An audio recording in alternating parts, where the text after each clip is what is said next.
Well, hello ladies and gentlemen, and welcome to my review of Kubuntu 17.10, which is codenamed Artful Aardvark. I suspect I'll be replacing KDE Neon with Kubuntu very soon on my main system because I'm getting fed up with installing kernel updates through the mainline PPA and would rather go back to the automated updates. And talking about kernels, we have version 4.13 in this system. Along with that, we have the Mesa graphics drivers version 17.2 and the NVIDIA 384 drivers. And in terms of memory used, it's about 436 at system boot up. And I'm surprised it's that high really, I've seen it below 400. So Kubuntu is using the KDE Plasma desktop version 5.10.5. Sadly, this missed out on the KDE 5.11 desktop, so you will not get the Plasma Vault feature, which I know quite a few people were interested in. So the Plasma Vault is a method of hiding files on one system from other users. So what do we get with Kubuntu? Well, you have a relatively stock distribution. It does come with the folder view enabled, but then again the last version of 17.04 came with that enabled. It's not something I particularly like, but hang on, before I get rid of it entirely, let's just show it. So you can click on the icons, single click, and that brings up the, well, in this case, Dolphin for folders, or it would launch an application. But also in the case of folders, you can click on the icons on the top left-hand side and drop down into the subfolders. Although I don't have anything much in those. Actually, I do in the music folder. Let me find the music folder. There it is. Yes, got a few albums there. So I could launch a music file from there, or even open the artwork. Let's go for the artwork at the moment. We'll come on to the music player because that's a bit different. Anyway, I don't like that folder view, so it's easy to change though. Kubuntu has quite a few applications pre-installed, making it slightly easier for a new user, certainly in comparison to the likes of KDE Neon, which lacks such features as the driver manager. So if you want to install drivers on KDE Neon, then tough luck, go find them yourself. And for applications, we do get quite a few. I'm not going to go through them all, but it's partial suite of LibreOffice, VLC for the media player, which has replaced Dragon Player, and it's Cantata for the music player, which has replaced Amarok. Let's open Cantata because for some reason they've chosen a slightly complex music player. Well, slightly complex in that you've got to choose between multi-user or single user. So for the average user, it's going to be single user, and yeah, choose your music library. Yeah, just go for it. So there you are, it's picked up the albums, minus the artwork. Oh no, it's got the artwork there. Yeah, just a bit small. So yeah, can play the music that way.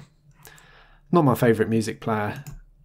My preference is Clementine, which I think looks a lot prettier. Looks pretty plain at the moment. Anyway, KDE Plasma offers quite a range of customizations you can do to the desktop. For example, just right-clicking here on the application launcher, I can choose alternatives and choose between a dashboard, launcher or menu. So yeah, just choosing the dashboard. Oh, completely different style now. And this is all very fast and responsive. Yeah, Kubuntu itself is very fast and responsive, and I've tried it out as a full system install. Same for the task manager view. Right-click in alternatives, go for the icon only. Oh, and let's just finish this off a bit further. So yeah, go to the hamburger menu, move the screen edge, put it on the left-hand side, make it slightly wider. And oh look, we've got halfway there to a Unity desktop. I know Unity has a top panel. Well, in fact, Unity offers a global menu, and that is something we can have in KDE Plasma. Yep, so yes, there you go, something like that with the global menu. The Alt F2 KRunner menu now has the ability to install applications directly from here, so search for Quake offers me the option of getting, well, different versions of Quake or OpenArena. So yeah, select that, and it opens Discover, choosing OpenArena for me. So Discover being the software center and the update manager. But if you don't like that, Kubuntu have pre-installed the Moon Package Manager. You have a couple of ways of installing applications on your system. And the system settings offers a wide range of customizations you can carry out to the desktop, with some simplistic changes, for example here, switching the colors, with more granular changes if you want to replace certain sections of the theme, and you can go and get new themes as well. Very easy to do. So yes, a lot you can do, but I won't really go any further because I've done some videos on this in the past. One feature I do like is KDE Connect, so you can synchronize an Android device with your KDE desktop. As it says, you just install KDE Connect from the F-Droid app or Play Store.